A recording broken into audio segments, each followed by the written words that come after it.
आज की हमारी कहानी का नाम है शेख चिल्ली और कुएं की परियां। एक गांव में एक सुस्त और कामचोर आदमी रहता था। काम धाम तो वह कोई करता न था, लेकिन बातें बनाने में बड़ा माहिर था। इसलिए लोग उसे शेख चिल्ली कहकर पुकारते थे।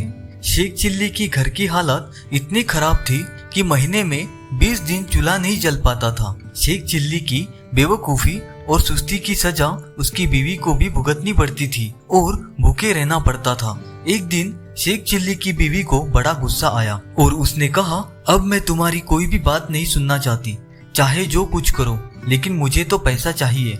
जब तक तुम कोई कमाई करके नहीं लाओगे, मैं तुम्हें घर के अंदर नहीं लूंगी। यह कहकर बीवी ने शेख चिल्ली को नौकरी की खोज में जाने को मजबूर कर दिया।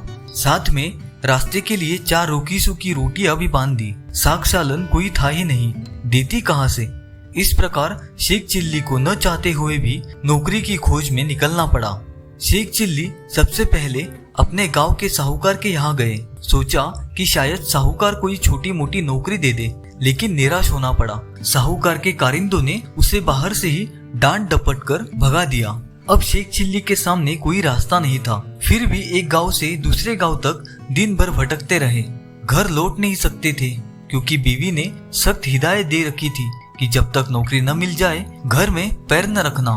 दिन भर चलते चलते जब शेख चिल्ली थक कर चूर हो गए तो सोचा कि कुछ देर सुस्ता लिया जाए। भूख भी जोरों की लगी थी, इसलिए खाना खाने की बात भी उसके मन में थी। तभी कुछ दूर पर एक कुआं दिखाई दिया। शेख चिल्ली को हिम्मत बंधी और उसी की ओर बढ़ चले। कुएं के चबूतरे पर बैठकर शेख चिल्ली ने बीवी की दी हुई रोटियों की पोटली खोली। उसमें 4 रूखी सूखी रोटियां थी। भूख तो इतनी जोर की लगी थी कि उन चारों से भी पूरी तरह न बुझ पाती। लेकिन समस्या यह भी थी कि अगर चारों रोटियों को आज ही खा डाली तो कल, परसों या उससे अगले दिन क्या करूंगा, क्योंकि नौकरी खोजे बिना घर घुसना नामुमकिन था। इसी सोच विचार में शेख चिल्ली बार बार रोटियां गिनते और बार बार रख देते। समझ में नहीं आता कि क्या किया जाए। जब शेख चिल्ली से अपने आप कोई फैसला न हो पाया तो कुएं के देव की मदद लेनी चाहिए। वह हाथ जोड़कर खड़े हो गए और बोले, हे बाबा, अब तुम ही हमें आगे का रास्ता दिखाओ। दिन भर कुछ भी नहीं खाया है। भूख तो इतनी लगी है कि चारों को खा जाने के बाद भी शायद ही मिट पाए। लेकिन अगर चारों को खा लेता हूँ तो आगे क्या करूँगा। मुझे अभी कई दिनों यही आसपास भटकना है। इसलिए हे कुएं बाबा, अब तुम ही बताओ कि मैं क्या करूँ। 1 खाऊं, 2 खाऊं, 3 खाऊं या चारों को खाऊं। लेकिन कुएं की ओर से कोई जवाब नहीं मिला। वह बोल तो सकता नहीं था, इसलिए कैसे जवाब देता। उस कुएं के अंदर 4 परियां रहती थी। उन्होंने जब शेख चिल्ली की बात सुनी तो सोचा कि कोई दानव आया है जो उन्हीं चारों को खाने की बात सोच रहा है। इसलिए तय किया कि चारों को कुएं से बाहर निकलकर उस दानव की विनती करनी चाहिए ताकि वह उन्हें न खाए। यह सोचकर चारों परियां कुएं से बाहर निकल आई। हाथ जोड़कर वे शेख चिल्ली से बोली, हे दानवराज, आप तो बड़े बलशाली हैं। आप व्यर्थ ही हमें चारों को खाने की बात सोच रहे हैं। अगर आप हमें छोड़ दें तो हम कुछ चीजें ऐसी आपको दे सकते हैं जो आपके बड़े काम आएंगी। परियों को देखकर व उनकी बातें सुनकर शेख चिल्ली हक्के बक्के रह गए। समझ में न आया कि क्या जवाब दे, लेकिन परियों ने इस चुप्पी का यह मतलब निकाला कि उनकी बात मान ली गई। इसलिए उन्होंने एक कठपुतला व एक कटोरा शेख चिल्ली को देते हुए कहा, हे दानवराज, आपने हमारी बात मान ली, इसलिए हम सब आपका बहुत बहुत उपकार मानती है। साथ ही अपनी यह 2 तुच्छ भेंटें आपको दे रही है। यह कठपुतला हर समय आपकी नौकरी करेगा, आप जो कुछ कहेंगे करेगा, और यह एक कटोरा वह हर एक खाने की चीज आपके सामने पेश करेगा जो आप इससे मांगेंगे। इसके बाद परियां फिर कुएं के अंदर चली गई। इस सब से शेख चिल्ली की खुशी की सीमा न रही। उसने सोचा कि अब घर लौटना चाहिए, क्योंकि बीवी जब इन दोनों चीजों के करतब देखेगी तो फूली न समाएगी। लेकिन सूरज डूब चुका था और रात घिर आई थी। इसलिए शेख चिल्ली पास के एक गांव में चले गए और एक आदमी से रात भर के लिए अपने यहाँ ठहरा लेने को कहा। यह भी वादा किया कि इसके बदले में वह घर के सारे लोगों को अच्छे अच्छे पकवान व मिठाइयाँ खिलाएंगे। वह आदमी तैयार हो गया और शेख चिल्ली को अपनी बैठक में ठहरा लिया। शेख चिल्ली ने भी अपने कटोरे को निकाला और उनसे अपने कर्तव्य दिखाने को कहा। बातों बातों में खाने की अच्छी अच्छी चीजों के ढेर लग गए। जब सारे लोग खा पी चुके तो उस आदमी की घरवाली जूठे बर्तनों को लेकर नाली की ओर चली। यह देखकर शेख चिल्ली ने उसे रोक दिया और कहा कि मेरा कठपुतला बर्तन साफ कर देगा।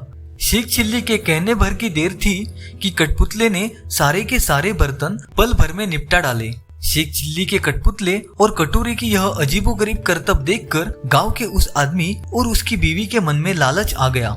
शेख चिल्ली जब सो गए तो वह दोनों चुपके से उठे और शेख चिल्ली के कटोरे और कठपुतले को चुरा कर उनकी जगह एक नकली कठपुतला और नकली कटोरा रख दिया।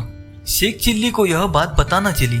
सवेरे उठकर उन्होंने हाथ मुंह धोया और दोनों नकली चीजें लेकर घर की ओर चल दिए।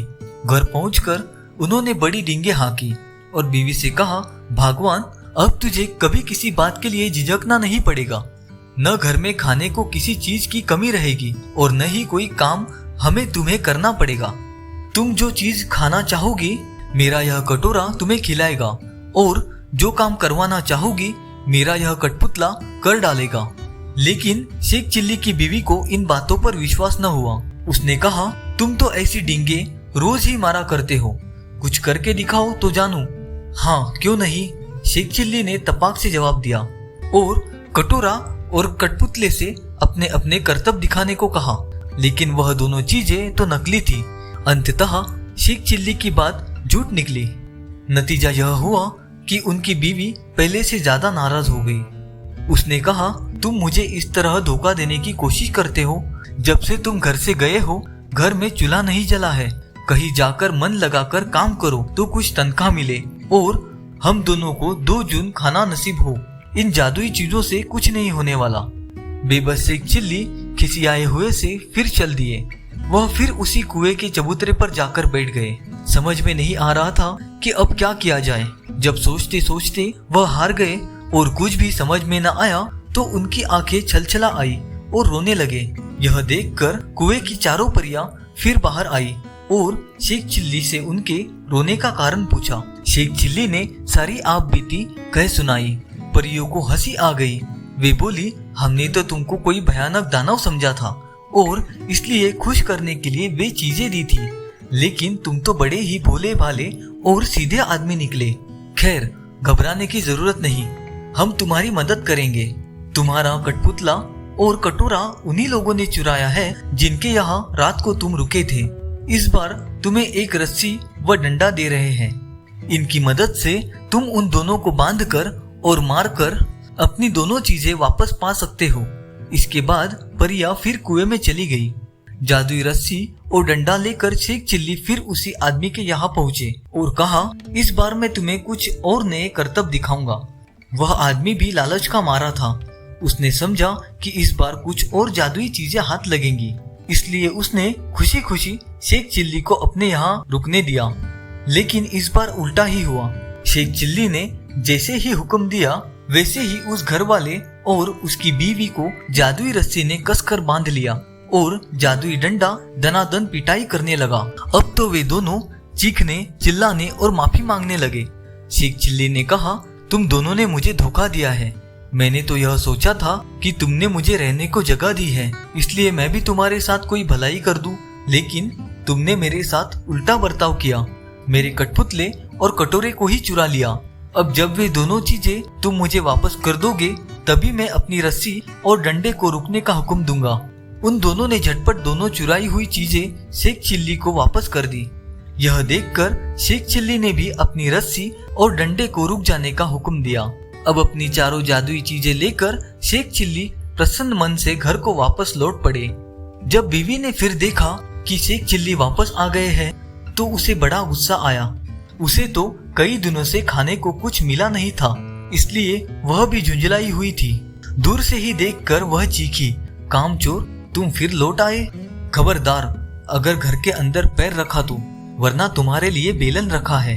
यह सुनकर शेख चिल्ली दरवाजे पर ही रुक गए। मन ही मन उन्होंने रस्सी व डंडे को हुक्म दिया कि वे उसे काबू में करें। रस्सी और डंडे ने अपना काम शुरू कर दिया। रस्सी ने कसकर बांध लिया और डंडे ने उसकी पिटाई शुरू कर दी। यह जादुई करतब देखकर बीवी ने भी अपने सारे हथियार डाल दिए और कभी वैसा बुरा बर्ताव न करने का वादा किया।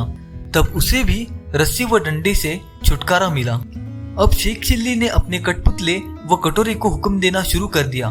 बस फिर क्या था, कठपुतला बर्तन और जिन जिन चीजों की कमी थी झटपट ले आया और कटोरे ने बात की बात में नाना प्रकार के व्यंजन तैयार कर दिए। यह सब देखकर शेख चिल्ली की बीवी बहुत खुश हो गई और फिर वह दोनों बड़े आनंद से रहने लगे। यदि आपको हमारी वीडियो अच्छी लगी हो तो वीडियो को लाइक और कमेंट करना ना भूलें और इसी प्रकार अच्छी और नई नई कहानियां सुनने के लिए हमारा चैनल जरूर सब्सक्राइब करें।